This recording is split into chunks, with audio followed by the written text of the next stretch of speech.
Warning, spoilers for episode 5 of The Handmaid's Tale season 2 ahead.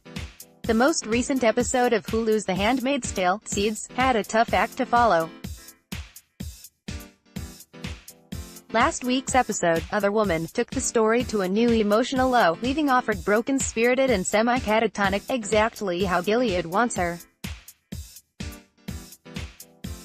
Seeds does its best to top that. The show can't move Offred, June forward too quickly. Instead, it brought its heroine new and different depths of pain and dehumanization before finally doling out some hope. Forgotten Women. We open with broken zombie Offred waking from her Spartan bed in the middle of the night to burn the letters that Mayday gave her last season, the letters that Rita failed to pass on. Fortunately, Nick confronts her at the kitchen sink as she turns the letters to ash one by one. She tells him, "I'm not allowed to have these," in a dull, detached voice. Nick may have noticed the flames through the window. The blaze in the sink is sizable. Did Gilead get rid of smoke alarms? A more present Offred, June would have found a less obvious means of disposal. The good news is that a small stack of the letters survives in Nick's hands. Of course, we don't know what he'll do with them. Colony catch-up. We check in with Emily and Janine at the nuclear waste farm for the first time since the second episode of the season. And we make closer acquaintance with two background characters from that episode, Kit and Fiona, who are tenderly in love despite their horrible living situation.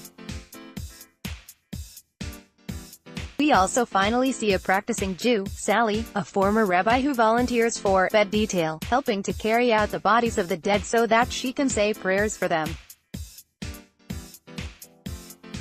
Margaret Atwood's novel says that the Jews who would not convert were sent to Israel on boats that sank, but the series still hasn't explained where all the Jews went. Blood. Back in Boston, blank-faced Offred finds blood stains on her panties. The bleeding continues, and her dead eyes briefly flicker with dread before she composes her face and goes for a walk with Mrs. Waterford. Small talk. Serena Joy's attempts to draw Offred into light chit-chat are an unmitigated failure. Bizarrely, Serena Joy expects Offred to be an engaging walking companion. They don't even like each other. Why would they chat like friends? It isn't that Serena Joy has suddenly taken an interest in getting to know Offred as a person or developed any respect towards her. On the contrary, Mrs. Waterford wants to talk to her, so that the baby can hear my voice. It would be convenient for Serena if Offred were an engaging conversationalist. Offred can't do anything right, as usual, aside from getting pregnant. It's ridiculous that, after many months of physical and emotional abuse, Serena suddenly expects witty conversation. Exasperated at the lack of response beyond a monotone, "Yes, Mrs. Waterford," and "No, Mrs. Waterford," Serena demands, "What is the matter with you?" "The matter is that you crushed her spirit, Mrs. Waterford. You can't expect someone you've constantly disrespected and dehumanized to suddenly act like a friend if and when it suits your purposes." More blood. The bleeding gets worse, reddening Offred's bathwater. Is she afraid of losing the baby, on top of everything else? She's inscrutable without a voiceover. Nick has expressed concern around her mental state to Mrs. Waterford, only to be brushed aside. Caring about the handmaid as a person is intolerable. After a broad hint from Serena, Fred asks Commander Price if Nick couldn't perhaps be awarded a promotion to, say, Washington. Pravaganza. Not one of the commander's better efforts, if you ask me, Serena remarks in an offhand branding critique. But nobody asked you, Serena. Your PR skills are worthless in the world you created. A slightly smarmy-looking uniformed preacher type announces that they'll be honoring the Guardians. Thrilling. What? No laser show. The Guardians enter the stage, including Nick, and are all handed small boxes. Any suspense around Nick being sent away is dissolved by the contents of the box. Surprise. It's a mass wedding. Veiled brides are led on by wives and Akana wives, likely their mothers. Offred briefly unfreezes as her eyes well with silent tears. Gilead is constantly taking things away from her. She's losing Nick, and possibly the baby, and could be blamed and executed if the pregnancy fails. Everyone keeps requiring her to have unnatural emotional reactions. Better to feel nothing if you can't feel what you're told to. Child brides. Nick takes an extra second to say, "I do," as if he's trying to figure a way out. He looks at Offred, she looks at him, and there's no way out of this.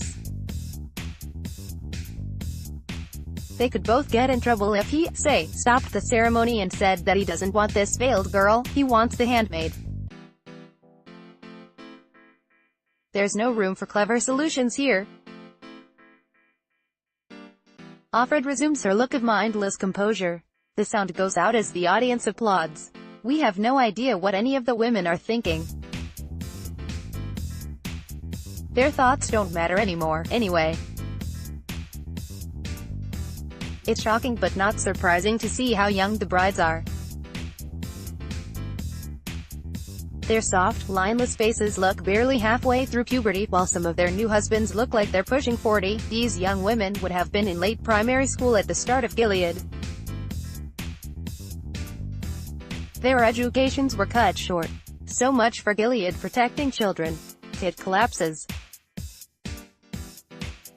TV writers play a fine-tuned game. What is the maximum that they can make viewers care about one-off and minor characters per minimal amount of screen time, prior to killing them off? Anyone sent to the colonies sees their life expectancy shortened drastically. It was clear from Kit's source, bald spots, and lost thumbnail that the radiation gripped her, but her brief scenes with Fiona were touching. The doomed love of two middle-aged women, one disabled and one black, was a small case of hope and defiance, and it's heart-wrenching to think of Fiona being left alone. Champagne for the grown-ups. Offred is sent to her room while the husbands and wives enjoy a champagne toast. Upstairs, she discovers that her underpants are drenched in blood, and sits helplessly by the window. No tooth fairy. Emily panics as she discovers and pulls a loose tooth. She isn't keeping it together. She once had identity around her public and personal life. Emily was a mother, a spouse, a professor and American. Now all of those are gone. With each lust, she loses her hypothetical ability to ever blend back into the normal world, if that world ever comes back. She's also a two-time murderer now. Cows don't get married. Normally, the idea of a wedding between prisoners in a death camp would sound depressing, not uplifting. But the world of The Handmaid's Tale is so gloomy that Fiona and Kit's deathbed wedding is a comparatively happy spot, as they claim their right to feel joy and love, even in horrible circumstances. They exchange grass rings as the women gather around Kit's flower-strewn bed. They're still alive, even as they're dying and in pain. Also, Rabbi Sally is a street, like the saintly priests and rabbis in concentration camps who continued to minister in hopeless circumstances. She officiates with a warm aplomb and leadership that any congregation would be lucky to have, and her brief speech mentions only Kit and Fiona's love, not the horror of their circumstances. The Jews have been through this before. Did Sally ever imagine that she'd need to call on that tradition? But she follows her calling, bringing spiritual practice to her fellow unwomen. the birds and the bees. The new Mrs. Blaine, Eden, talks like a brainwashed parrot child during Serena's attempt at a facts of life convo. Nick seems to be the only one who's disturbed that he's expected to commit statutory rape. There's a double meaning when he tells Commander Waterford, "By God's grace, I'll have a child of my own someday, sir." It could also refer to the child Offred is carrying. Ophelia moment. On his way out of the Waterford house, Nick finds Offred passed out in the garden, laying face down on flooded ground, still bleeding. It's uncertain how Offred wound up in the yard. We never see her fall, or whether the window is open, or if she jumped. The window looked closed when she sat down. June snaps out of it. Good, because an entire episode of Waking Comatose Sorrow was nearly unbearable to watch. She's in the hospital on an IV drip, and the monitor on her belly shows that the baby is still alive. Serena Joy, suddenly sweet and full of concern, runs for the doctor. Remember, Serena Joy is only nice to Offred when she's worried that something will go awry with her baby vessel. June realizes that she's being watched and pulls the sheet over her head so that she can have a private moment with her child. She vows, "I will not let you grow up in this place. I won't do it. Do you hear me? They do not own you, and they do not own what you will become. Do you hear me? I'm gonna get you out of here. I'm gonna get us out of here. I promise you. I promise." We've been deprived of June's interior monologue all episode. Her thoughts were sorely missed. Gilead might be able, for the moment, to call June Offred, and to control her actions and words.